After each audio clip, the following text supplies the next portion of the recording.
crazy. And the irony is that 100 years ago, we knew better. This is a cookbook for diabetics from 1917.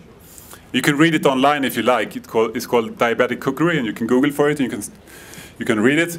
But I'm going to show you the most interesting pages, which is the pages telling diabetics what to eat and what not to eat.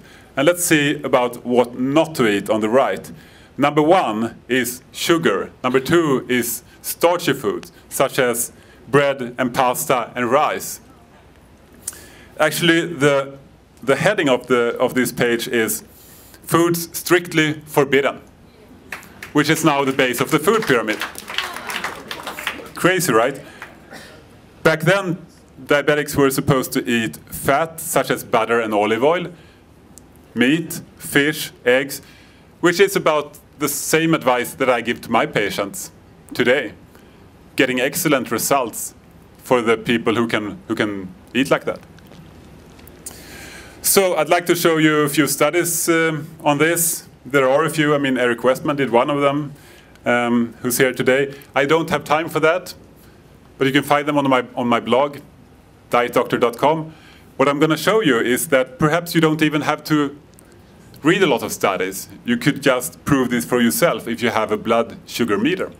This is a meal I ate recently. It's a big piece of meat fried in butter. It's vegetables fried in butter, and it's homemade béarnaise sauce, which is melted butter and egg yolks.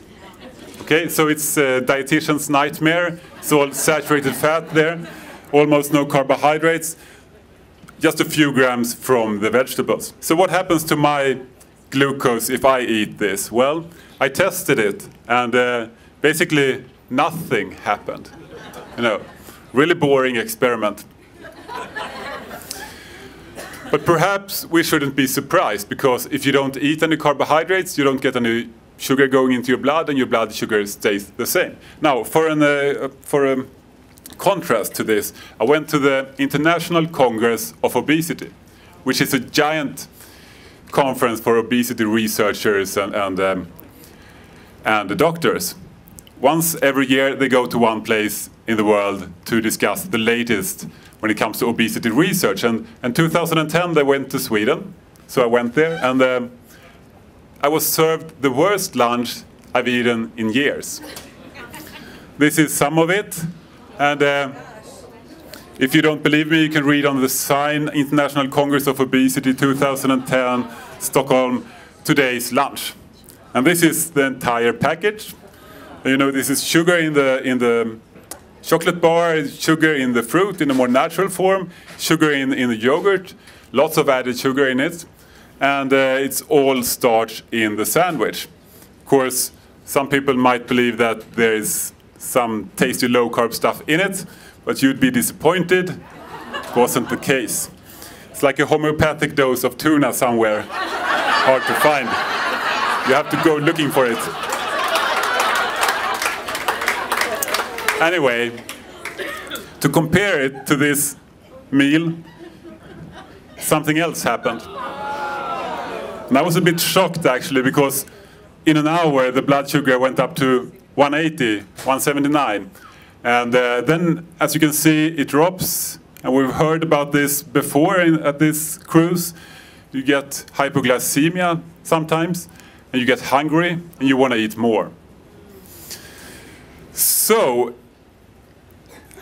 you'd think that if you're a diabetic, you should get this green line advice, right? To eat real low-carb food. But that's usually not the case.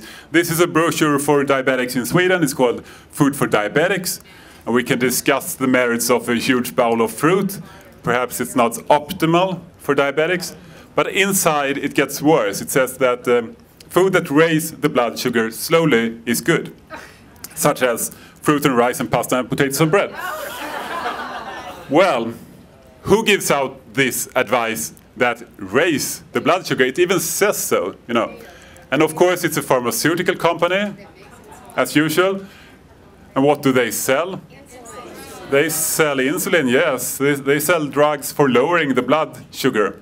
So if people follow this advice, they will raise their blood sugar, they will need more medication, and the pharmaceutical companies is going to be able to print a lot of these brochures, for the money, for the profits. So this is a huge problem, I think. We really have to change it. But how? Because there's a lot of resistance to this, lots of economic interests that kind of slow down change. So I think change will have to come from the bottom, right? From the grassroots.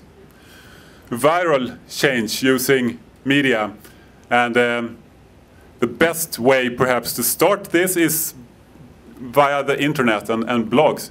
It's a great way to get information out there. So, and then we're going to end up in the papers, on the TV, of course.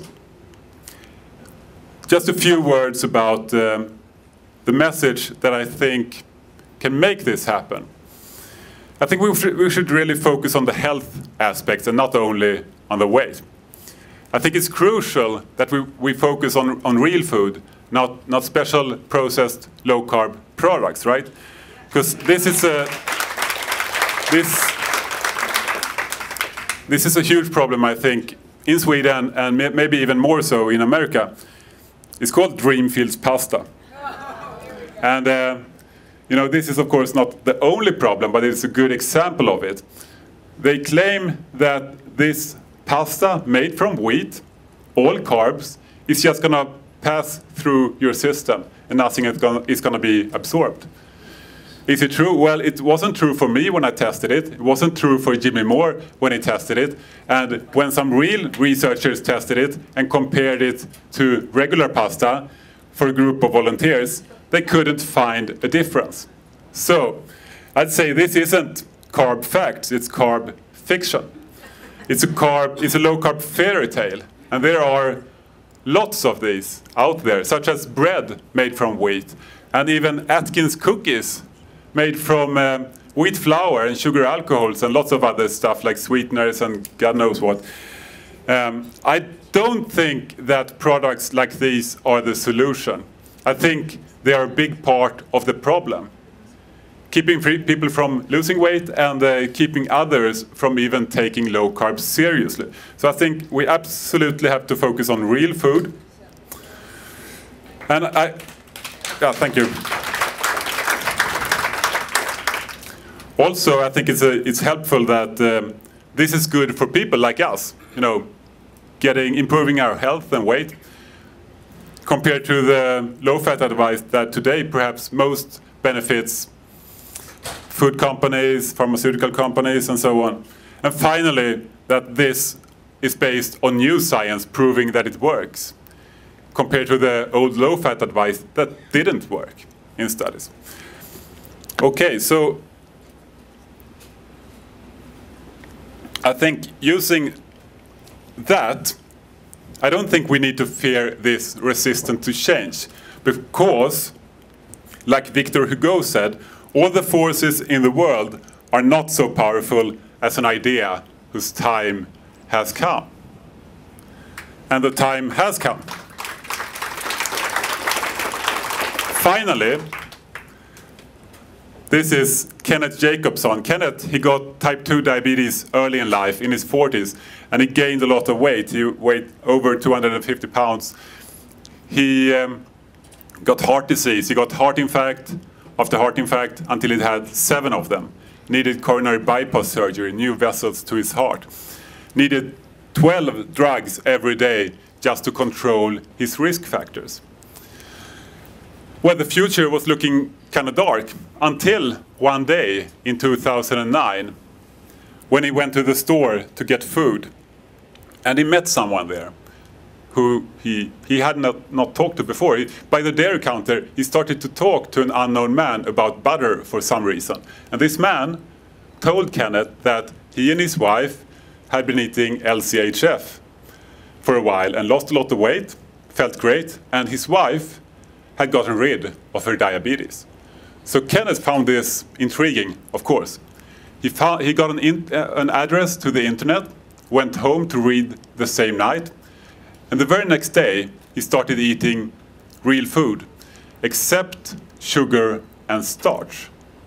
Now, a little more than a year later, he doesn't weigh 250 pounds anymore. He's lost 70 pounds, down to 185, and he doesn't need 12 drugs a day. He's down to 1 drug. And when he went to the doctor recently to get a checkup, he had a perfect blood pressure without medication. He had a good cholesterol profile, and his blood sugar was normal, healthy, without medication, despite his diabetes diagnosis. So, perfect risk factors, feels a lot better, and has the energy to go for long trips on his motorbike again. Now, consider how this happened. It's one conversation with an unknown man. So this is the kind of change that you can inspire. And I think this is important because across the world, 100 million people or more could revolutionize their health by eating real food. The good news is that soon they will do that. I believe it because the evidence is here now. The paradigm shift is happening. And people like us can make it happen. So we can change the world. Thank you. Thanks for watching highlights from the 2012 Low-Carb Cruise, and stay tuned for full details on the 2013 Low-Carb Cruise. Visit lowcarbcruiseinfo.com. Hello everybody, I'm Pam Young, and I wrote a book called The Mouth Trap, The Butt Stops Here. And it's not a diet book. It doesn't tell you what to eat, it tells you how to mind what kind of diet you're going to be on. If you find yourself on any diet and you're starting to lose your willpower and you need a little help, The Mouth Trap, The Butt Stops Here will really give you some insights on how to really enjoy every single bite you take. The very first line in the book is, I don't know about you, but my mouth gets me into more trouble than any other hole in my body. To order the book, go to the home page of my website and you'll see a tab that says Lose Weight.